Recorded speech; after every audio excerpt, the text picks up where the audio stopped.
En la mañana de ese día, las Fuerzas Armadas concretaban sus planes para un golpe de Estado, ante la mirada atónita de la comunidad internacional.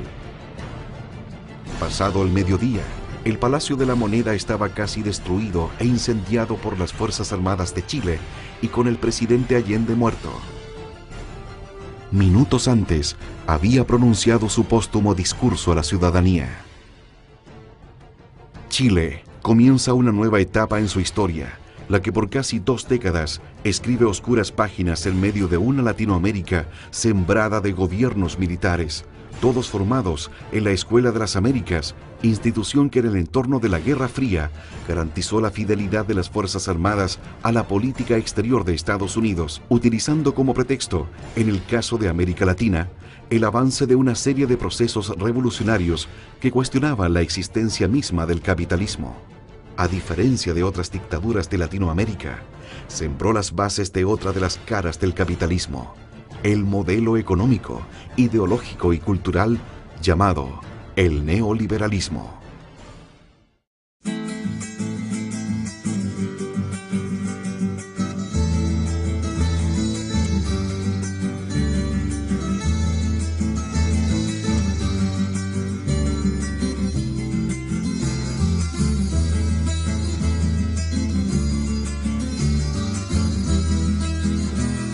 Septiembre 4 de 1970, Salvador Allende obtiene la primera mayoría relativa en las elecciones para presidente y el 4 de noviembre de ese mismo año asume la magistratura de la nación. Comienza a aplicarse el programa de la Unidad Popular y el de las primeras 40 medidas. Se reanudan los vínculos diplomáticos con Cuba y otros países socialistas.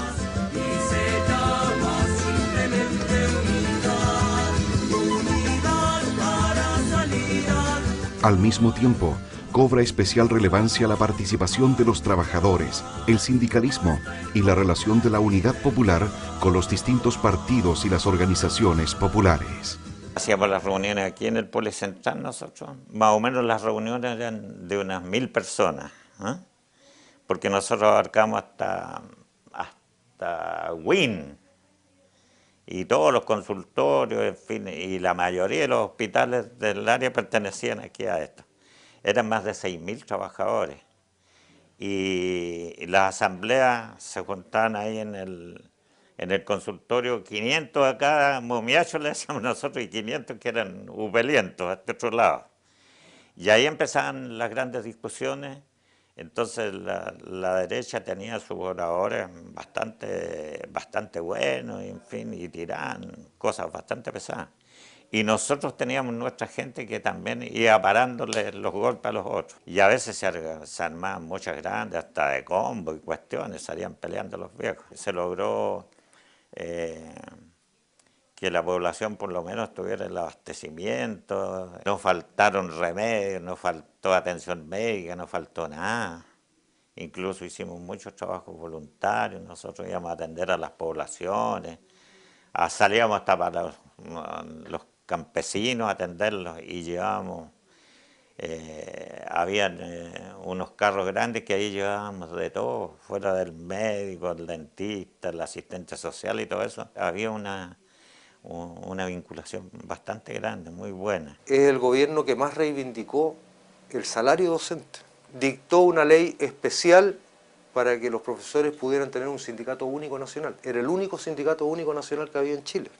Las demás eran federaciones o confederaciones, pero el sindicato único nacional era el SUTE. Con Allende luchamos por darle el medio litro de leche a los niños y que la salud fue una promotora, fue la que hizo todo el trabajo de entrega en las poblaciones el mismo día 1 de enero de aquel año. Los reajustes fueron acordes con la necesidad de cada mes cuando se iba subiendo las cosas. Posteriormente se formó la JAP, Junta de Abastecimiento de Precios. Entonces, en toda la esquina de San Joaquín había un emporio grande, una bodega, como de una media cuadra, de todo tipo de abarrote.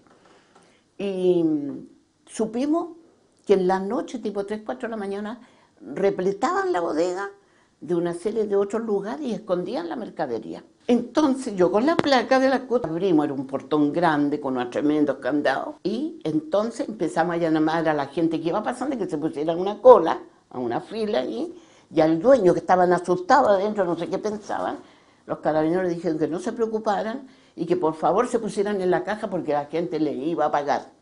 Nadie se iba a robar nada. San Fernando es una ciudad rodeada de muchos poblados agrícolas, rurales. La gran mayoría de los trabajadores eran del agro.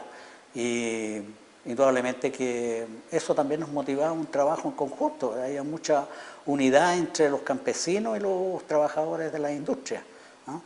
Trabajamos en conjunto, los trabajos voluntarios, el avanzar en la cosa de la producción, luchamos contra el desabastecimiento que crearon, ¿no es cierto?, los opositores al gobierno. Indudablemente que fue una etapa muy, muy hermosa porque en todas las áreas había desarrollo. Se profundizó la chilenización que había hecho Frei, ¿no es cierto?, el cobre ya pasó a ser nacionalización derechamente. Se profundizó la reforma agraria con ninguna comparación a lo que había sido durante Frei. Hubieron, ¿cuántos? 5 o 6 millones de hectáreas, ¿no es cierto?, que se entregaron a los campesinos, un total de 10 millones. O sea, en realidad fue muy fuerte las transformaciones. Comienza la aplicación de la nueva economía. Se inicia la nacionalización de los bancos y las grandes empresas. Julio de 1971, el Congreso aprueba por unanimidad la nacionalización de los minerales de cobre. Por otro lado, se refuerza la participación de los trabajadores, quienes juegan un importante papel en apoyo de los partidos de la Unidad Popular. Sin embargo, a pesar del proyecto común de los trabajadores, existían diferentes posiciones políticas relativas a la visión que tenían los partidos y los mismos dirigentes sindicales respecto al gobierno de la Unidad Popular.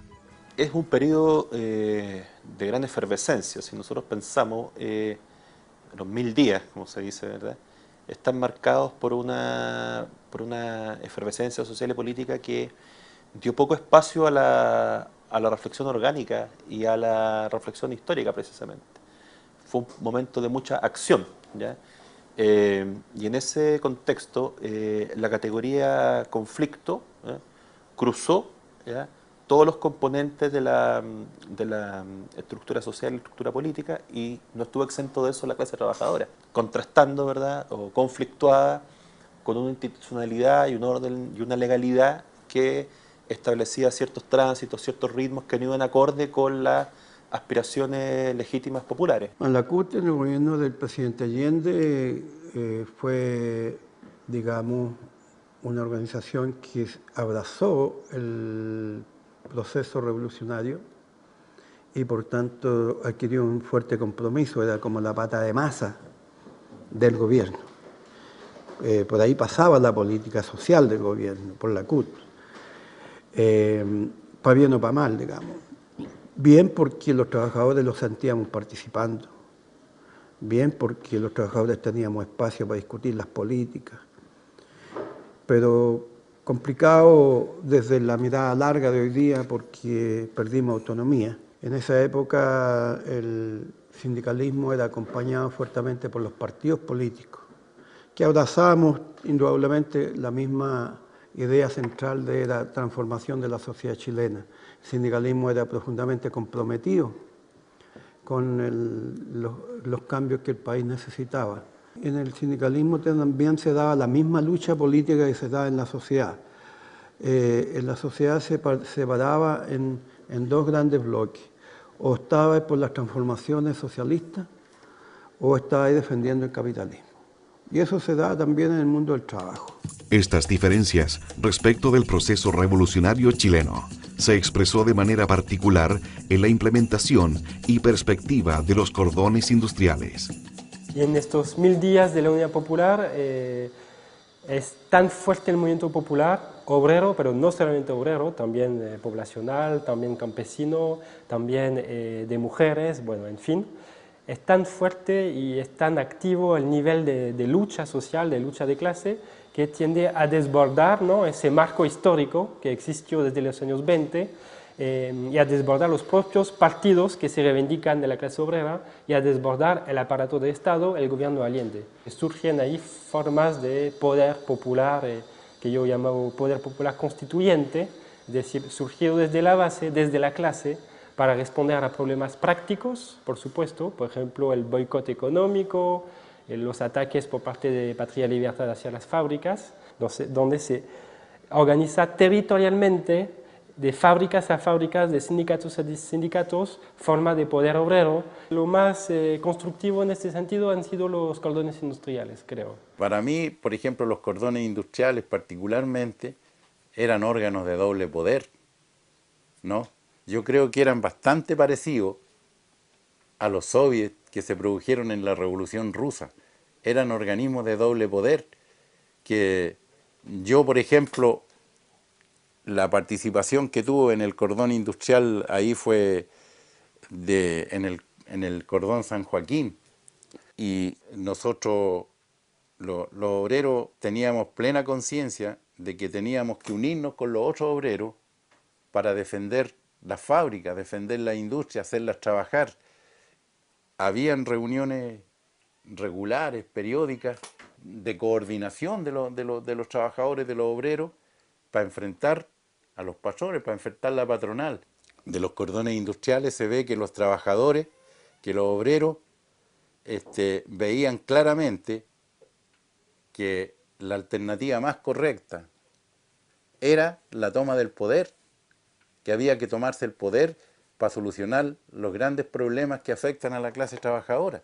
Respecto de los cordones industriales, más allá de cuál era la orientación que prevalecía en lo político, se trataba de coordinar a todas las industrias, fábricas, talleres que existieran en una zona determinada. Si nosotros, por ejemplo, nombramos el cordón Vicuña Maquena, que partía desde aquí de la Plaza Italia hasta el paradero 40, prácticamente hasta llegar a lo que hoy día es Puente Alto, allí había un sinnúmero de industrias, talleres, fábricas de las distintas ramas de la producción, y esas se coordinaron, y como se sentían interpretados y eran parte del gobierno porque teníamos derecho a voz y voto en la determinación de las grandes políticas, hacían de entonces de que esta batalla por la producción pudiera salir adelante, llevándole a contra a la derecha que estaba por boicotear al gobierno de Salvador Allende. Querían ir mucho más adelante de lo que el propio programa de la Unidad Popular planteaba,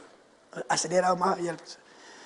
Y eso naturalmente que la derecha particularmente, sobre todo la derecha más reaccionaria, cargó ahí, en mi opinión, todos los esfuerzos como para desestabilizar el gobierno, aprovechándose de algunos sectores de extrema izquierda que se salieron del marco de lo que planteaba el programa del presidente Allende, que yo debo reconocer que naturalmente tenía bastante de avanzar respecto de las reformas que este país requería. Se colocó cada vez más confrontacional la política y el desarrollo, ¿no es cierto?, social en nuestro país. La CUT en todo momento apoyó, ¿no es cierto?, con mucha fuerza, incluso en la intentona de Roberto Bió, ¿no es cierto?, Marambio, el general que hizo la primera intención de golpe de Estado, ¿no es cierto?, la CUT paralizó todo el país de forma inmediata cuando se produjo la intentona. Una inminente amenaza, producto de una conspiración conjunta entre los poderes económicos nacionales y la intervención del gobierno de Estados Unidos, sería el detonante directo para uno de los golpes de Estado más cruento que recuerde nuestra historia.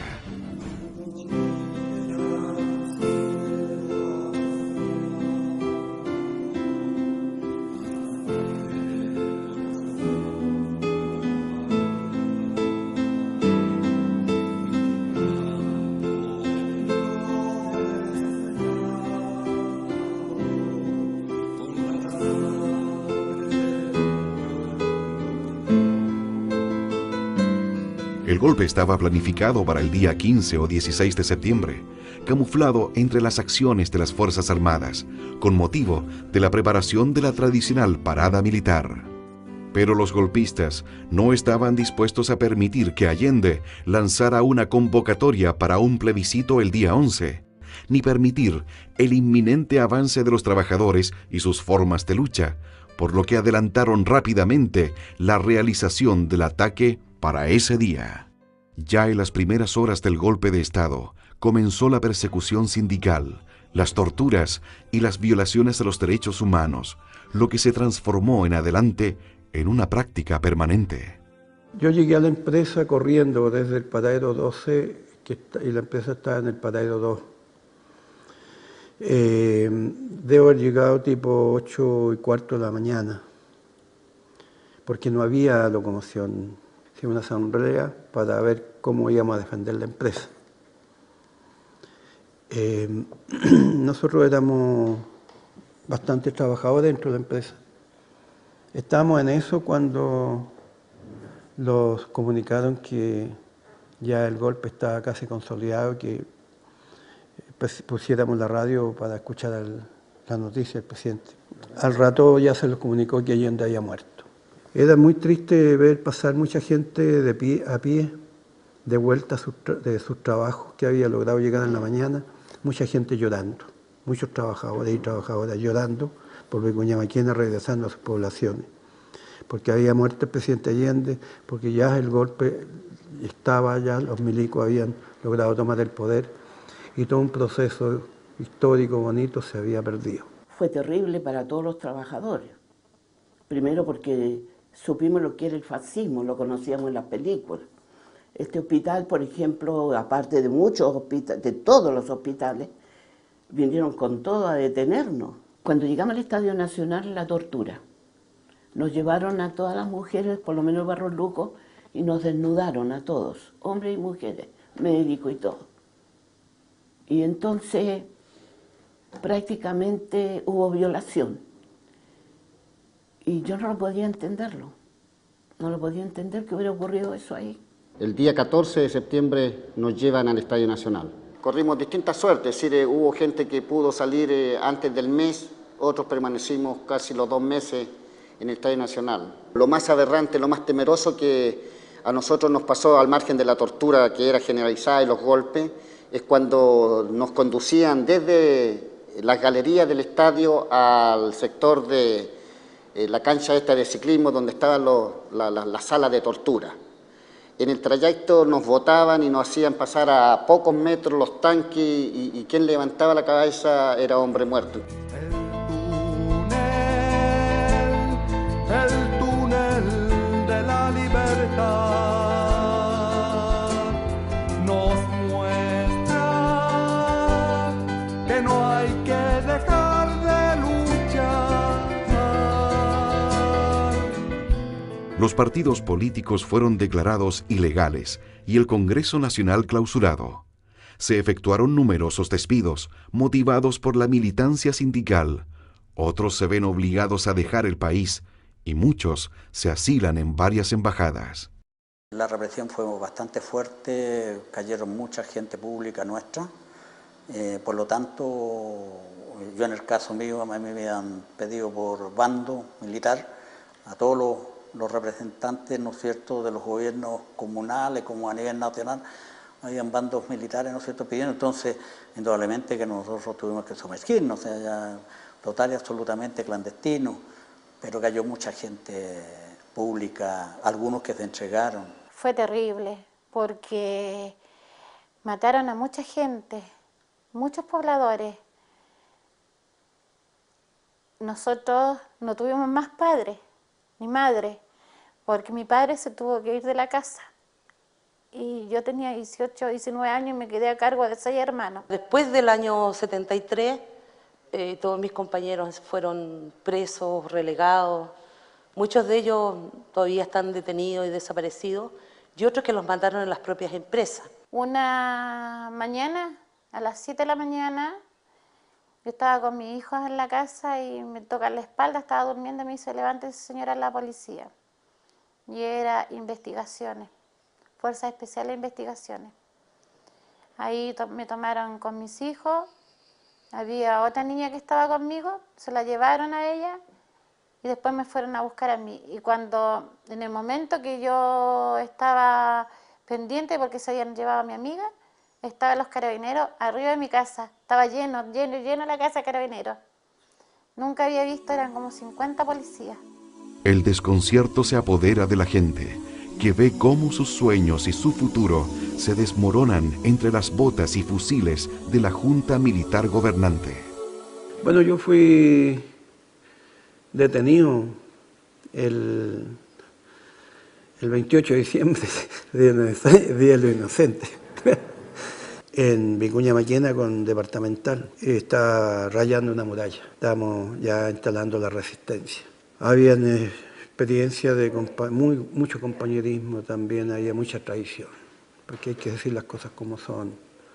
Había ciertas desconfianzas entre los mismos que estaban, pero también habían buenos compañeros que lo ayudábamos para enfrentar ese momento amargo, duro. La Central Única de Trabajadores, que venía articulando el movimiento sindical, fue clausurada y proscrita. Más de 100 confederaciones de trabajadores fueron suprimidas, y en el sector agrario, más de 40 sindicatos fueron disueltos. Se eliminó la presentación y tramitación de pliegos de peticiones, se suspendieron los convenios relativos a salarios, beneficios y todos los reajustes de las pensiones. El derecho de vivir en paz. Indochina es el lugar más allá del ancho mar, donde revientan la flor. Dirigentes sindicales, pobladores, estudiantes y trabajadores componen la larga lista de detenidos en los cientos de campos de prisioneros en todo el país. Otros se encuentran en la lista de fusilados o simplemente detenidos desaparecidos. La represión fue sangrienta, fue brutal, y fundamentalmente dirigida a los sectores de vanguardia, pero no tan solo a ellos, sino en el campo. No tan solo fueron masacrados y asesinados los dirigentes de vanguardia, sino que también otros sectores también que no estaban en ese nivel. Claro, fue una represión brutal y fue un descabezamiento de las organizaciones políticas de izquierda, de las organizaciones sindicales. Solo en los 3 primeros meses de la dictadura murieron o desaparecieron en manos de agentes del Estado 1.213 personas, es decir, más de la mitad del número total de muertes en los 17 años del régimen militar. Así, los nuevos líderes militares generaron un clima psicológico de miedo, con dirigentes que emprenden acciones primordialmente defensivas para salvar sus vidas. Algo anda mal cuando miras el diario que en su portada trae la última foto del asesino, ese que es responsable del drama eterno, del que sufre la ausencia de un ser querido. Había que hacer algo. Era necesario organizar una resistencia con el fin de recuperar los desarticulados segmentos que quedaban del sindicalismo. Desde el punto de vista político hay un intento también de desarticular claramente al movimiento sindical. Es decir, durante 4 o 5 años en nuestro país está absolutamente prohibido el derecho a huelga. Está prohibido el derecho a negociación colectiva. Inmediatamente después del golpe, la CUT y otras federaciones y grandes organizaciones sindicales son ilegalizadas. Es decir, la clase obrera se queda desarmada en su institucionalidad para enfrentar las políticas del golpe de Estado.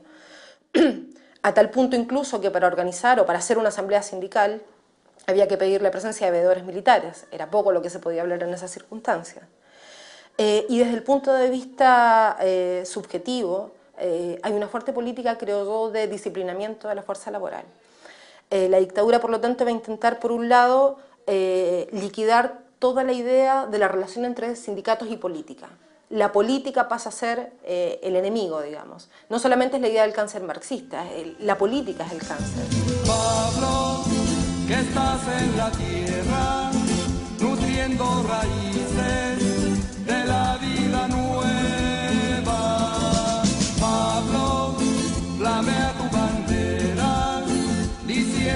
presente allá en Isla Negra. Pablo, te recuerda el pueblo, pronuncia tu nombre en la... Se nos convoca a nosotros, a los dirigentes juveniles, a participar, a fortalecer los sindicatos.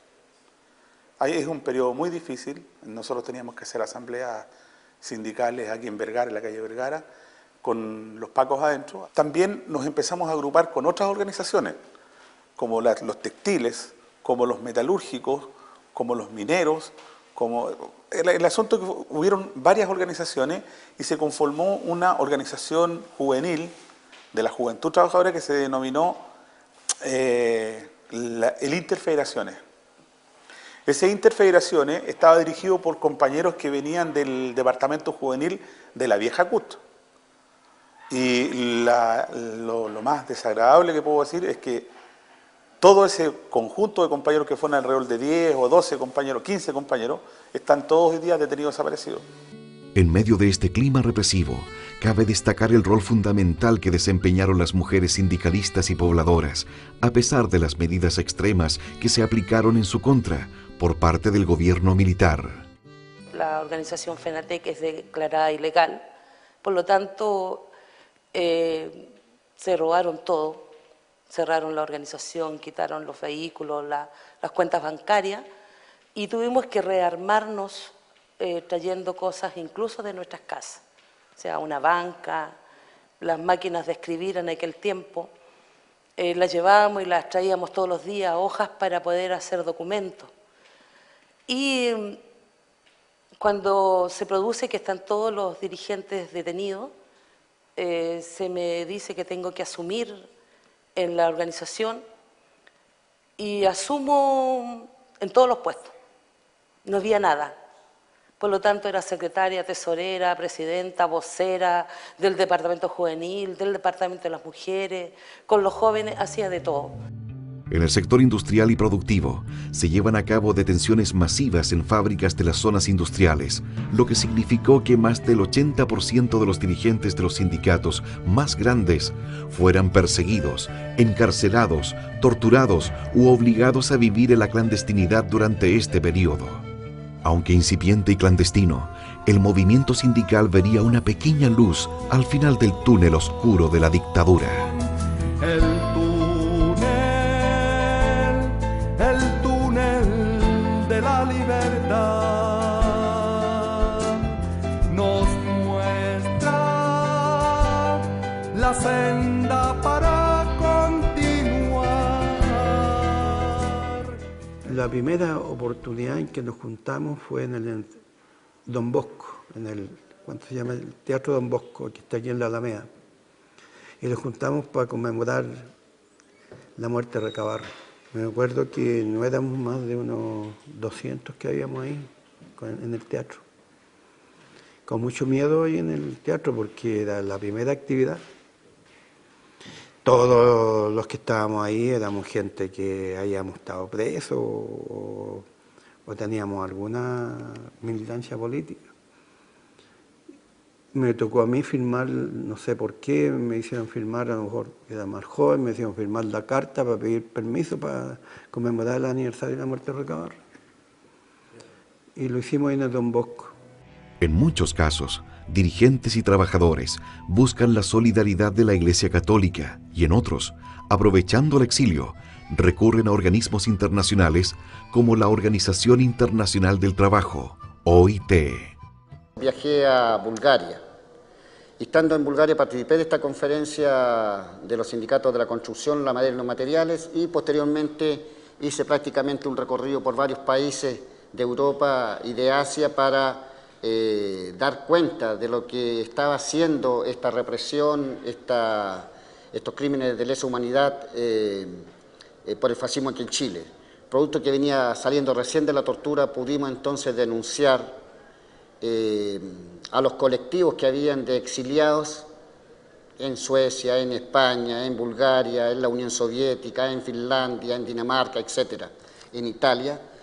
Pudimos tomar contacto con nuestros compatriotas y darle cuenta de lo que estaba sucediendo y recabando naturalmente la solidaridad para que el movimiento y el tejido social pudiera reconstruirse lo más rápido posible. Durante estos años, el proceso de rearticulación sindical no fue fácil. Por un lado, estaban los dirigentes de la antigua CUT, duramente reprimida, y por otro, dirigentes sindicales que fueron opositores a la unidad popular y que la dictadura mantuvo en sus cargos dirigenciales, mayoritariamente en el aparato público. La dictadura nominaba a los dirigentes sindicales, eran designados, por lo tanto pelear por lo que significa la recuperación de la independencia del movimiento sindical fue fundamental, en este sentido que los propios trabajadores eligieran sus dirigentes. Empieza a juntarse al alero de la Iglesia Católica con distintos dirigentes sindicales y se forma, yo estoy hablando en el año 74, 75, logran conformar una organización que se denominó el Grupo de los 10,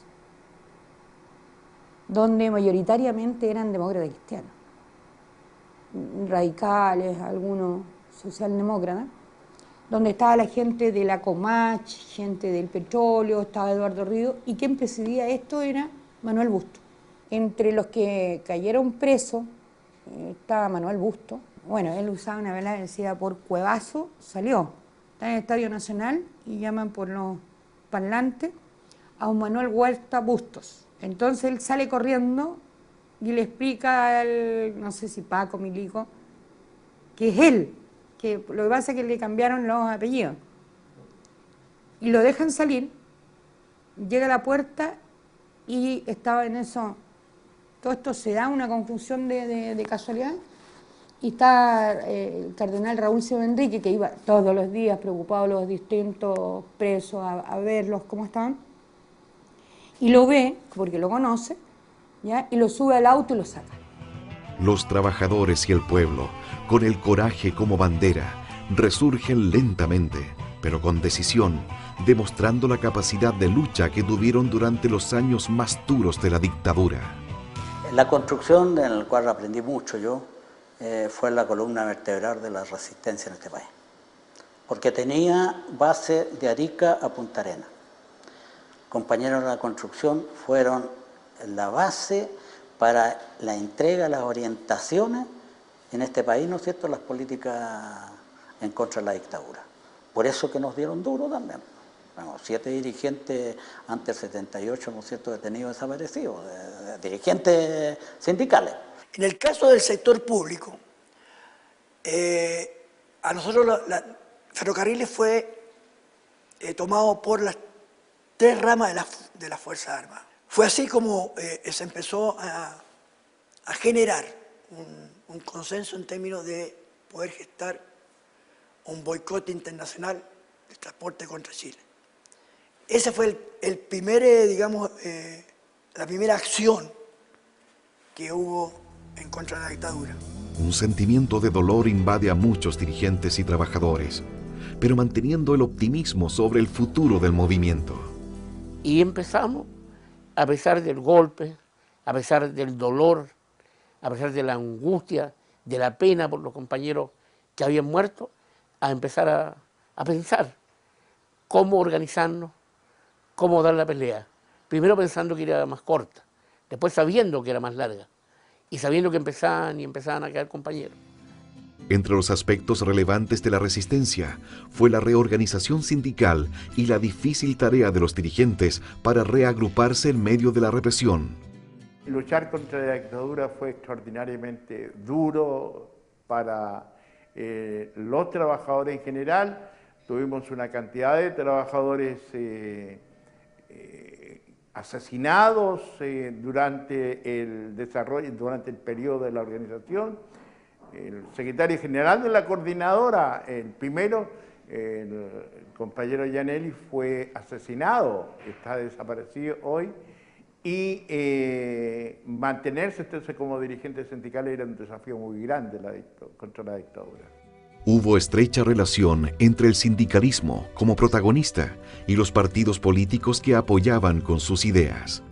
Los partidos políticos generalmente estaban en la clandestinidad. Ayudaba muchísimo con ideas, con propuestas, hacer documentos, coordinaciones, pero todo desde la clandestinidad. el movimiento sindical daba la cara. Sindicalismo, nosotros, con nombre, apellido, dirección. Cuando tenían que ir a buscar los presos, sabían a dónde tenían que ir a buscarlos, y sabíamos cuando hacíamos una conferencia de prensa o convocábamos con nuestros nombres. Las primeras actividades de resistencia tenían un alto grado de ingenio y de espontaneidad. No nos podíamos juntar, no teníamos a dónde juntarnos.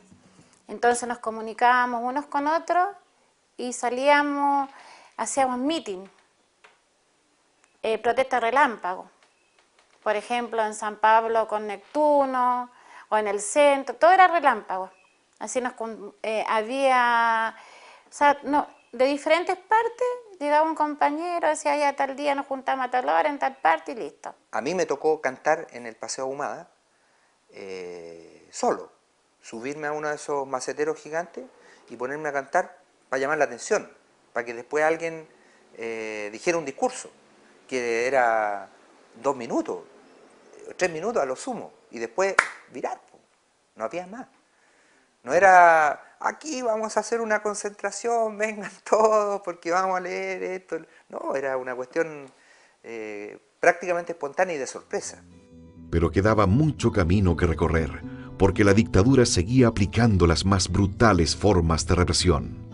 En el caso de Goodyear, que estaba expropiada, que era una empresa transnacional, también la devolución produjo gran resistencia y es una de las primeras huelgas, el año 78, que se realiza bajo la dictadura. Huelgas, reorganización sindical y las acciones de resistencia fueron experiencias de lucha de los trabajadores, muchas de ellas exitosas. El año 1978, para el 1 de mayo, salimos y quisimos hacer una marcha por la Alameda y salimos 11 dirigentes sindicales marchando tomados del brazo por la Alameda. Y los pacos salimos de Camin y los pacos los esperaron ahí en Brasil con Alameda. Llegamos hasta ahí nomás, pero hicimos una marcha, los 11. Ahí recuerdo estaba Busto, estaba Lamiro Guzmán, estaba Electo Cueva, había varios dirigentes de los que yo recuerdo. Esa fue la acción, la primera acción en la calle, como dirigente. Después hicimos un 1 de mayo aquí en la Plaza Almagro, donde fuimos fuertemente reprimidos. Ahí los acompañó don Clotario. Lo golpearon, a don Clotario lo golpearon muchísimo. Eran las primeras acciones. Después presentamos el pliego de Chile. Logramos la firma de muchos dirigentes sindicales y le presentamos ese pliego Chile a Pinochet.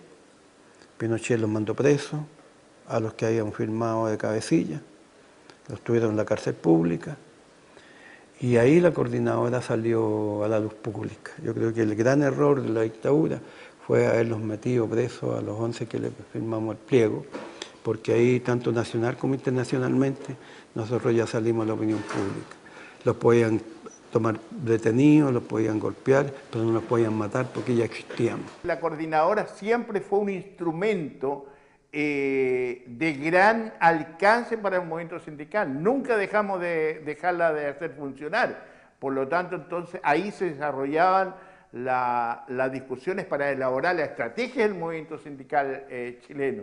Nosotros habíamos llamado como coordinadora una protesta a nivel nacional, habíamos llamado a los de la construcción a una marcha hacia la Plaza Artesano, que fue donde cayó Héctor Cueva, cayeron otros, y bueno, Héctor fue deportado a Brasil, junto con, ya había sido unos días antes deportado Manuel Busto. Tengo el recuerdo de haberle pegado un combo sí, a uno de los Gurkas, pero pelear a mano limpia en contra de José que andaban con Néstor Luma es más difícil, ¿no es cierto? En los primeros días de 1979, el régimen militar estrena su nuevo plan laboral, diseñado por el recientemente nombrado ministro del Trabajo, José Piñera Echeñique, que refleja el modelo neoliberal aplicado a la economía chilena. El ministro, como siempre, ha reiterado con su cara la tele que avanzamos a un ritmo acelerado y el progreso del país es el descueve. ¿A dónde la viste el loco? ¿A dónde la viste?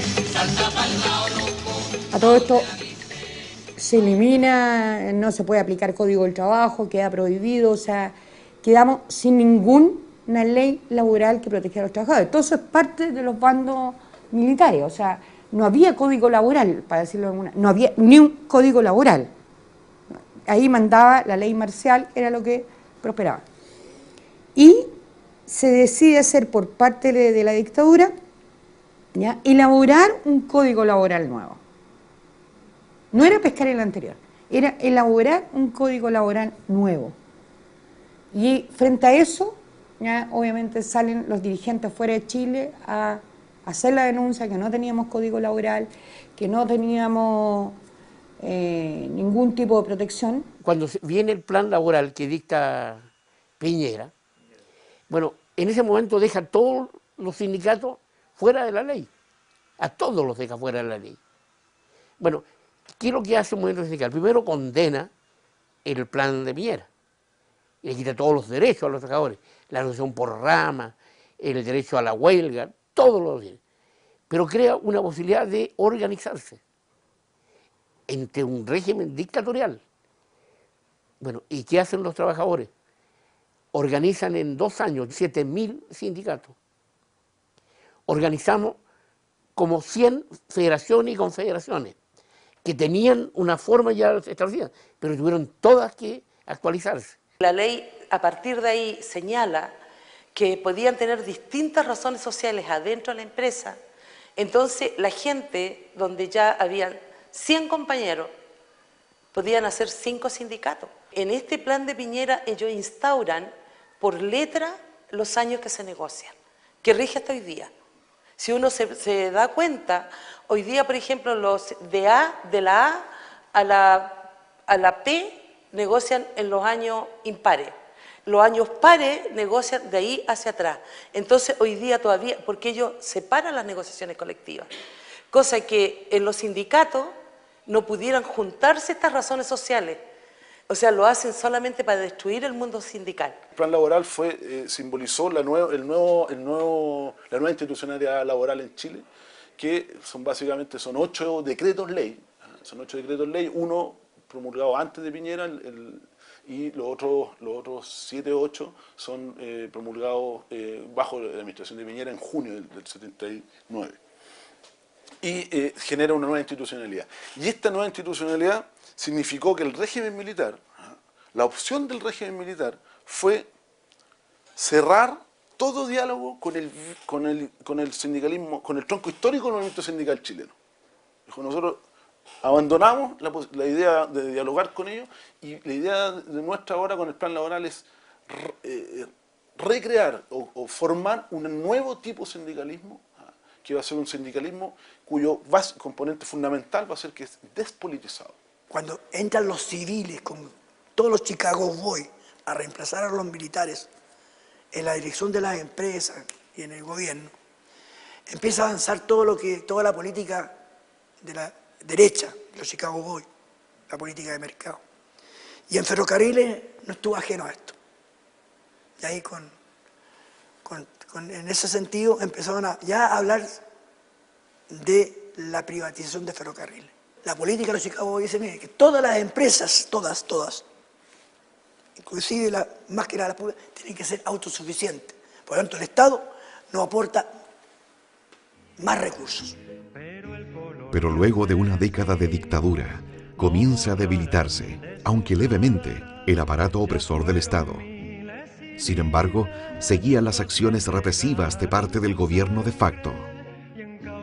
A nosotros en la coordinadora, todas las asambleas nuestras estaban afuera, la gente de la CNI. Estaban afuera. Nosotros ya tanto los conocíamos que los saludábamos. Y cuando llegábamos a nuestras casas, normalmente teníamos gente también de esta que rondaba por nuestras casas. También hasta llegábamos a saludarlos. Porque por mientras que los viéramos, era menos peligroso. Lo peligroso es cuando uno no se da cuenta, le están haciendo el punto. La década de los 80 trajo nuevas esperanzas para los gremios, que se tradujeron en una reorganización sindical sólida en varios sectores, que incluyó huelgas importantes y emblemáticas como las de Metalpar, Siderúrgica Huachipato, Textil Panal, las carboníferas, Colbún y otras empresas. Se construye en el interior de Linares la central termoeléctrica de Colbún Machicura. Allí 1.400 trabajadores paralizamos las obras con la presentación de un pliego de peticiones.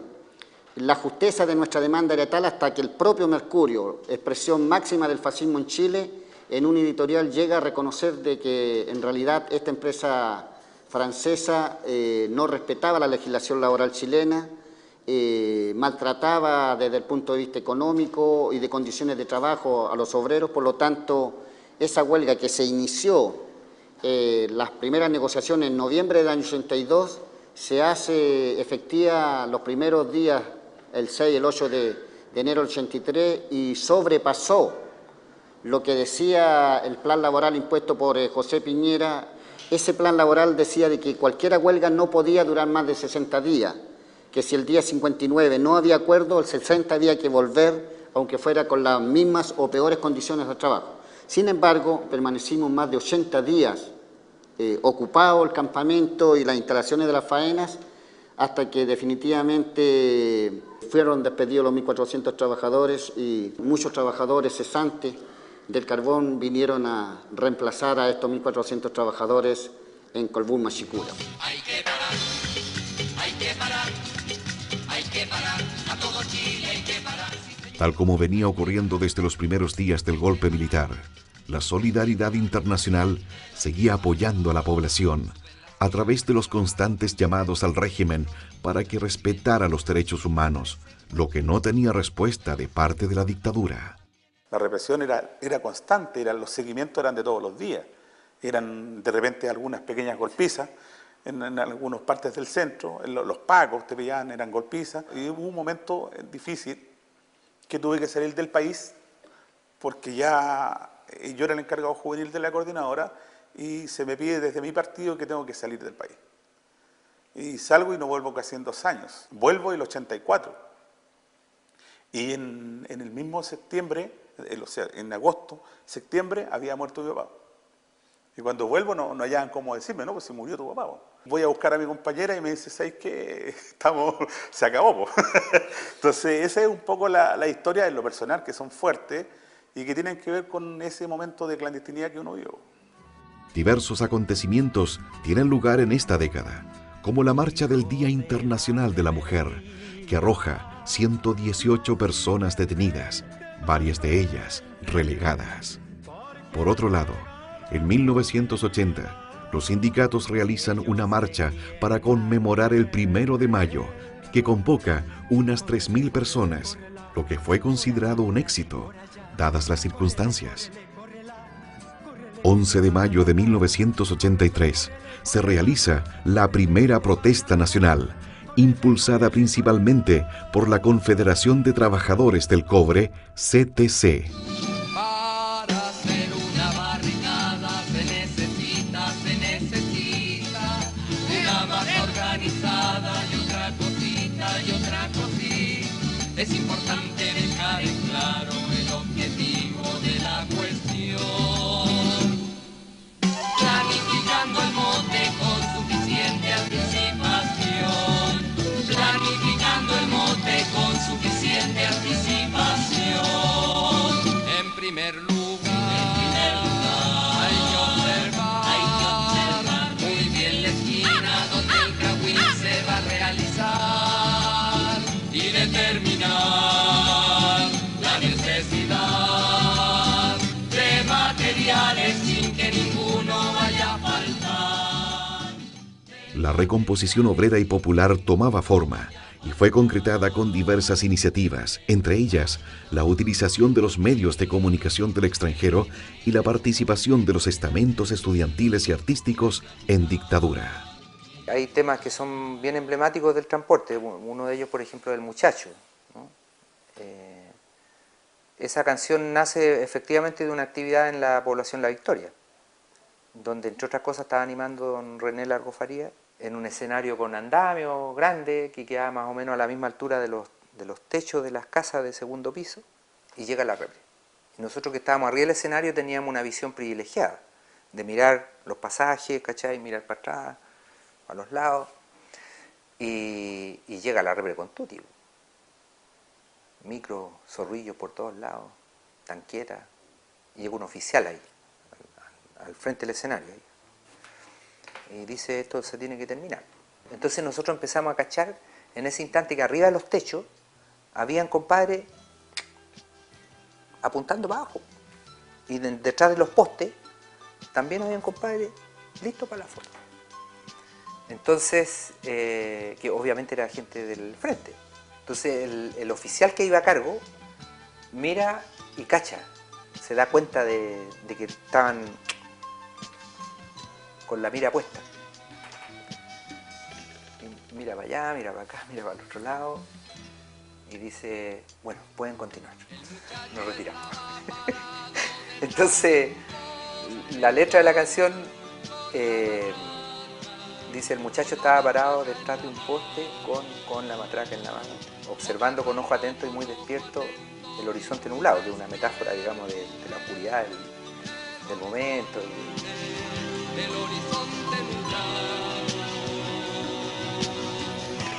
En agosto de ese año, Onofre Jarpa jura como ministro del Interior y al día siguiente se realiza la cuarta protesta nacional, la más dura y mortífera de todas las realizadas.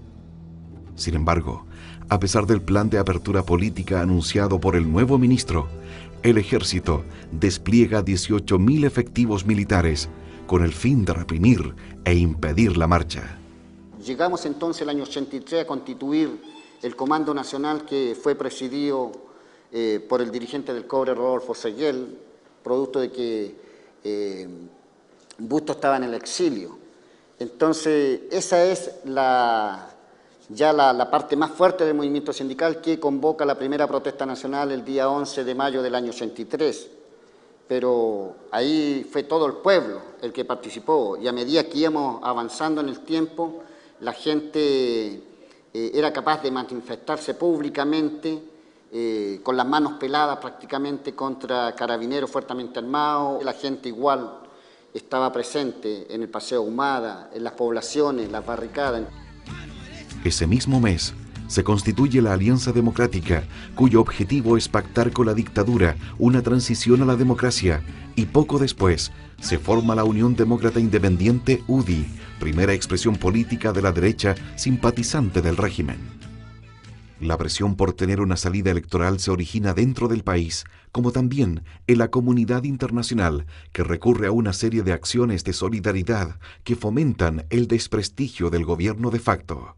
Pero después vino cuando se empieza un poco la apertura política y se entiende que en Chile van a haber elecciones. Había que trabajar fuerte por inscribir la gente en los registros electorales. La dictadura había quemado los registros electorales el año 73. En mayo de 1987 se abren los registros de votación por primera vez desde 1973, en preparación para la consulta nacional sobre el futuro del régimen de Pinochet. Se inscriben 7,5 millones de ciudadanos, más del 92% del universo, mayores de 18 años. En agosto de 1988 se constituye la Central Unitaria de Trabajadores. Así llegamos hasta agosto del 88, cuando el movimiento sindical da el último paso unitario, y que es la realización en Punta de Talca de la refundación de la central, que hoy día se llama Central Unitaria de Trabajadores, en reemplazo de la Central Única. Pero nos declaramos herederos en sus valores o en sus principios. Los resultados de la consulta nacional fueron los siguientes: 44,01% para la opción sí, y para la opción no fue de 55,99%.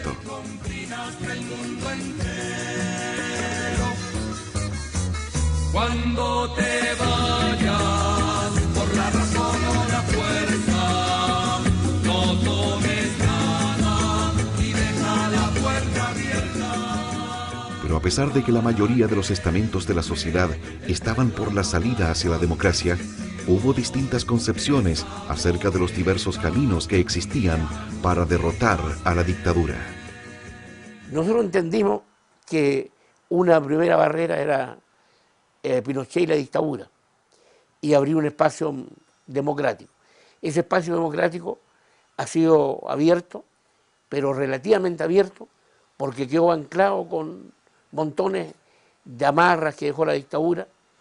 A mucha gente le acomodaron esas amarras, y bajo el miedo, que era real, de que ante cualquier levantamiento popular volviera a haber otro golpe, durante 3, 4 años el movimiento sindical tuvo un papel muy de contención.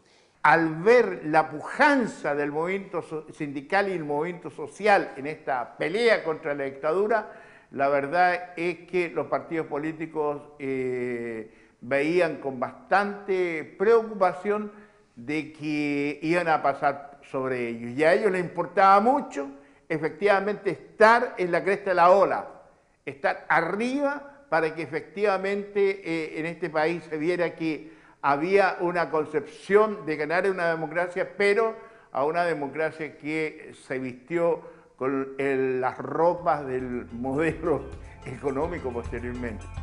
Al contrario de lo que la mayoría de los trabajadores pensaba sobre la vuelta a la democracia, para el movimiento sindical, esta salida electoral no logró la recuperación de las conquistas históricas pendientes.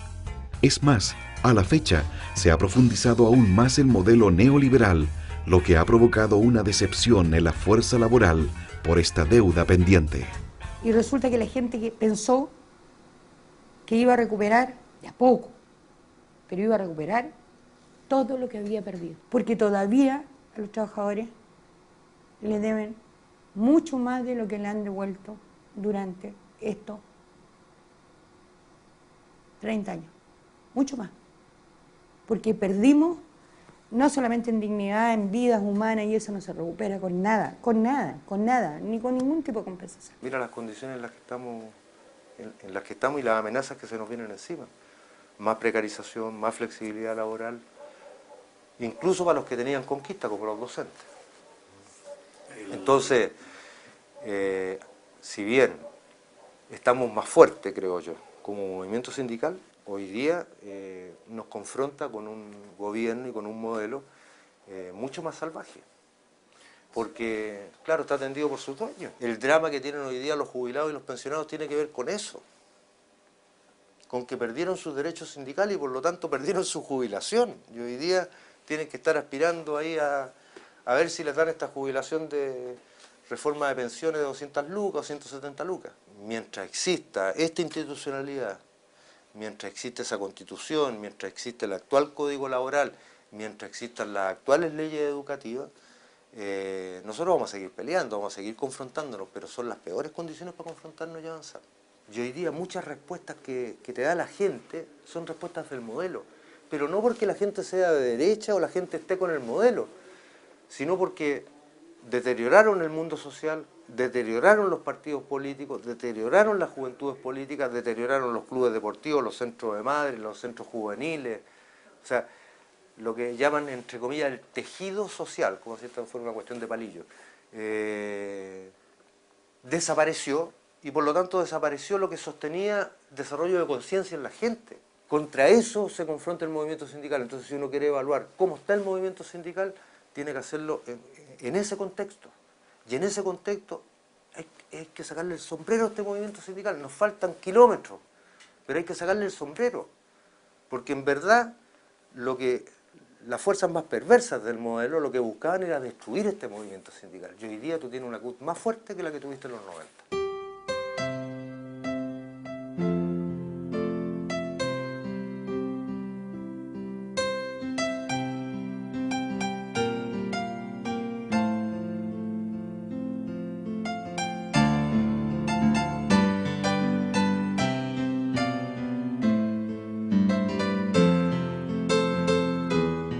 La noche oscura de la dictadura había durado casi 2 décadas. Muchos no alcanzaron a ver el fin de un régimen que aplastó en lo más profundo los sueños de miles de trabajadores, dirigentes sindicales, pobladores y estudiantes que con su sangre y esfuerzo enfrentaron la política del terror. Ellos ya no están con nosotros. Muchos todavía no aparecen. Otros yacen bajo tierra, esperando que el tiempo les dé el descanso eterno, aguardando el justo homenaje que se merecen por su heroica y desinteresada entrega por lograr una sociedad más justa. Otros echaron raíces en tierras lejanas, donde fueron acogidos con cariño y allí se quedaron, mirando todos los días al sur, donde hay un país que les fue adverso, por el solo hecho de pensar distinto.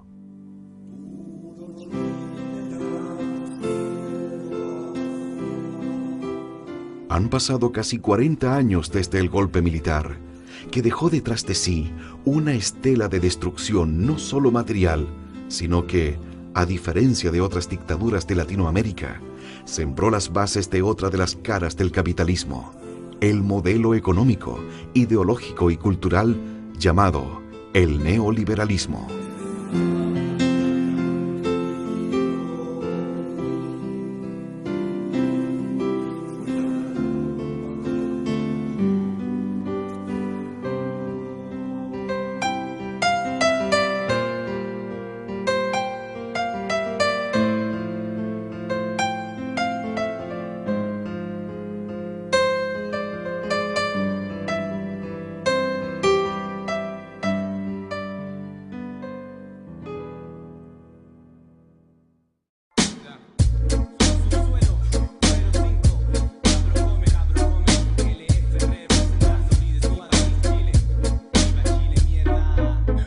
Me levanto en la mañana y no sé qué pasa. Veo la tele y noticias breves de lo que leo en los diarios, que son pura mentira. Lo que pasa es que la vida uno no se imagina, pero cambiando una historia sin fin en tu memoria. Son 24 horas mostrando la misma escoria: pobreza, drogas, muerte y destrucción, cesantía, virucida y hasta discriminación. Es lo que yo veo y lo que siento, pura impotencia. Todavía hay mucha gente que no cambia en su conciencia. Apariencia y violencia no conduce y el produce no lo lleva a nada. Cosas pasadas como lo del golpe, tan solo ellos pueden ver esto ellos solos. ¿Alguna vez has visto horizonte infinito? Los ojos de un niño borrosos, sollozos, que ya del frío a lo lejos un grito, nunca lo olvido. La muerte ya te acecha cada vez que tú te acercas, pero el destino no te busca, igual te encuentra. Le caso a tu madre donde vaya por la tierra, porque el culo de flecha que se encuentra en la tiniebla. Pidámosle al presi que se ponga con trabajo para la gente que está acá, pa' allá pa' acá, la media caga en la casa de esa. Sale de la niebla porque esta fiesta empieza. Salud.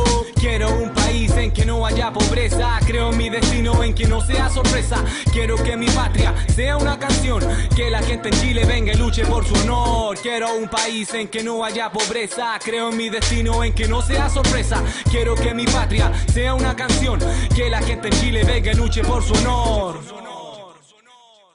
El montón de mierda que aparece y luego crece, solo observa los canales de la tele como el 13 o el 9. No me mueve ni un pelo de la cabeza. Jorge Castro de la Barra, un doctor terriblemente chanta, porque los niños de este mundo quieren ser, tienen sueños ideales por los cuales en creer y luchar cuando grandes como yo y sus papás, defendiendo nuestras ideas en contra de la estructura social y estructura política, y no estuvo exento de eso la clase trabajadora, contrastando, ¿verdad?, o conflictuada con una institucionalidad y un orden y una legalidad que establecía ciertos tránsitos, ciertos ritmos que no iban acorde con las aspiraciones legítimas populares. La CUT en el gobierno del presidente Allende fue, digamos, una organización que abrazó el proceso revolucionario y por tanto adquirió un fuerte compromiso, era como la pata de masa del gobierno. Por ahí pasaba la política social del gobierno, por la CUT, para bien o para mal, digamos.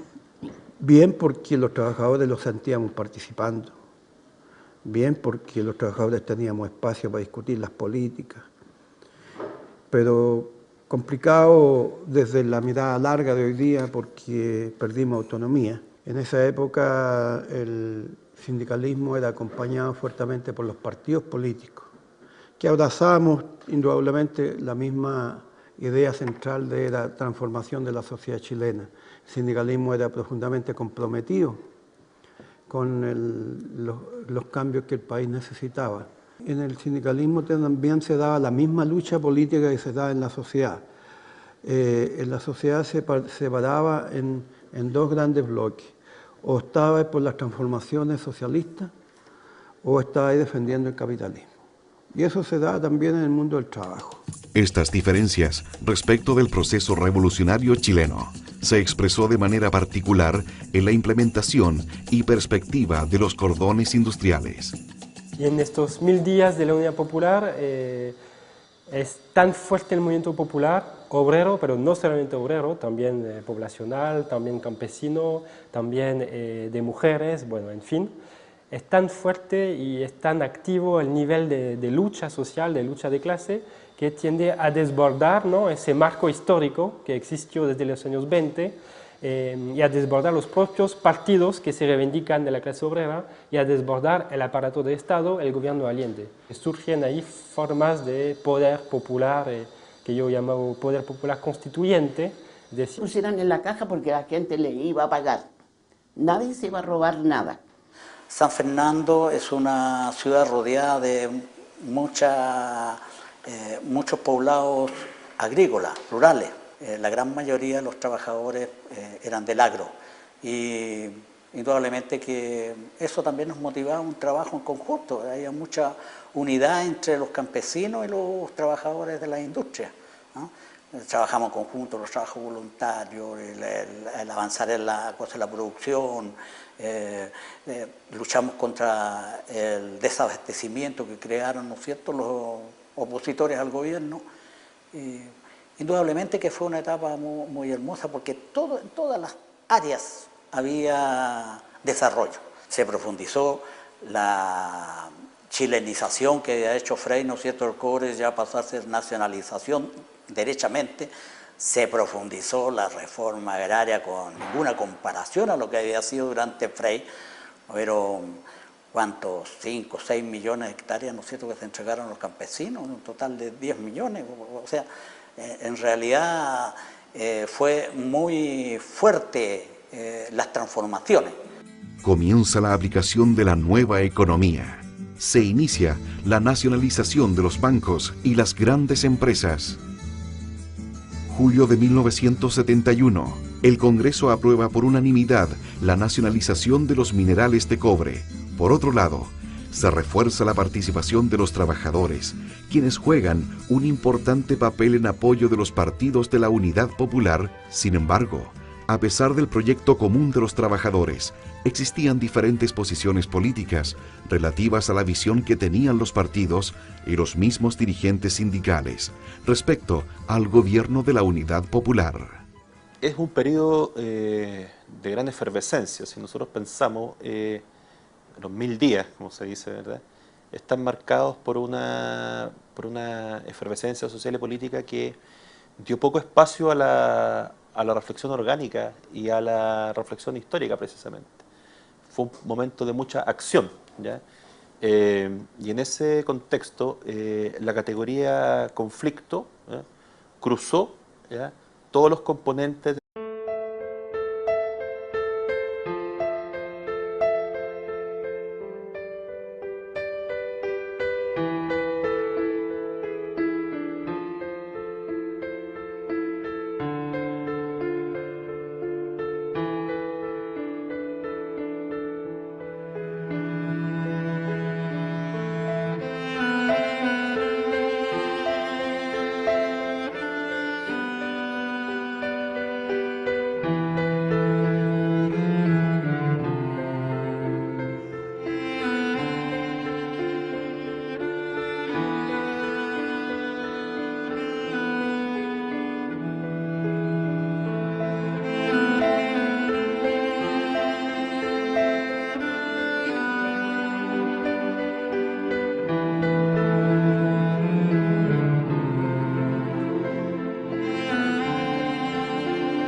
En la mañana de ese día, las Fuerzas Armadas concretaban sus planes para un golpe de Estado, ante la mirada atónita de la comunidad internacional.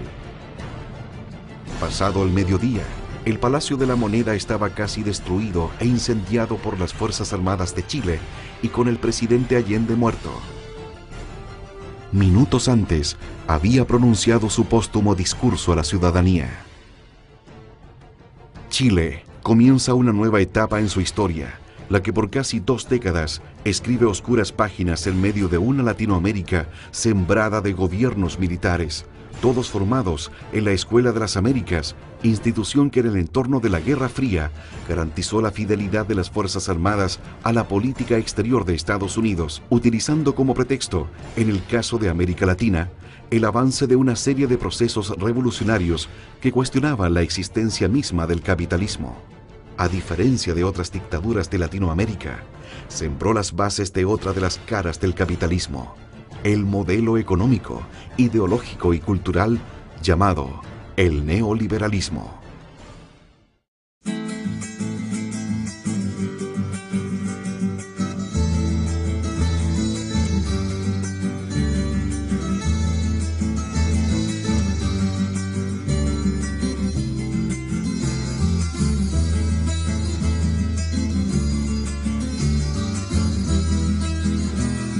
Septiembre 4 de 1970, Salvador Allende obtiene la primera mayoría relativa en las elecciones para presidente y el 4 de noviembre de ese mismo año asume la magistratura de la nación.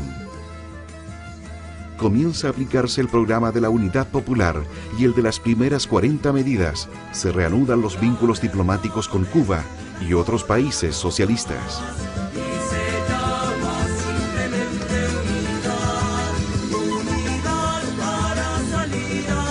Al mismo tiempo, cobra especial relevancia la participación de los trabajadores, el sindicalismo y la relación de la Unidad Popular con los distintos partidos y las organizaciones populares.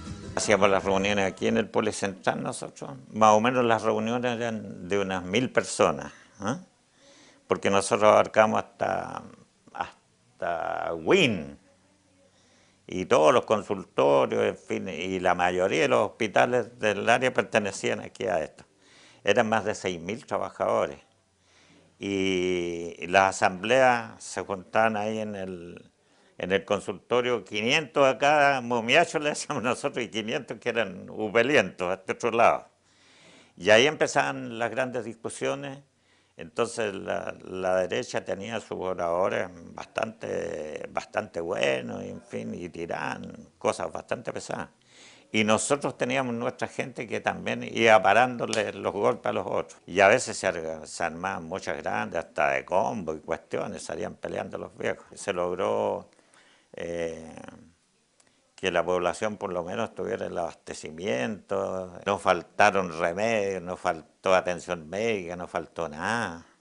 Incluso hicimos muchos trabajos voluntarios, nosotros íbamos a atender a las poblaciones, salíamos hasta para los campesinos a atenderlos y llevábamos, habían unos carros grandes que ahí llevábamos de todo, fuera del médico, el dentista, el asistente social y todo eso. Había una vinculación bastante grande, muy buena. Es el gobierno que más reivindicó el salario docente. Dictó una ley especial para que los profesores pudieran tener un sindicato único nacional. Era el único sindicato único nacional que había en Chile. Las demás eran federaciones o confederaciones, pero el sindicato único nacional era el SUTE. Con Allende luchamos por darle el medio litro de leche a los niños y que la salud fue una promotora, fue la que hizo todo el trabajo de entrega en las poblaciones el mismo día 1 de enero de aquel año. Los reajustes fueron acordes con la necesidad de cada mes cuando se iba subiendo las cosas. Posteriormente se formó la JAP, Junta de Abastecimiento de Precios.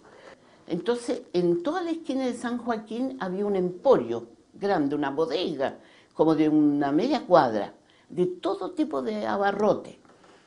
Y supimos que en la noche, tipo 3, 4 de la mañana, repletaban la bodega de una serie de otros lugares y escondían la mercadería. Entonces yo con la placa de la CUT abrimos, era un portón grande con unos tremendos candados, y entonces empezamos a llamar a la gente que iba pasando que se pusiera una cola, a una fila, y al dueño, que estaban asustados adentro, no sé qué pensaban, los carabineros dijeron que no se preocuparan y que por favor se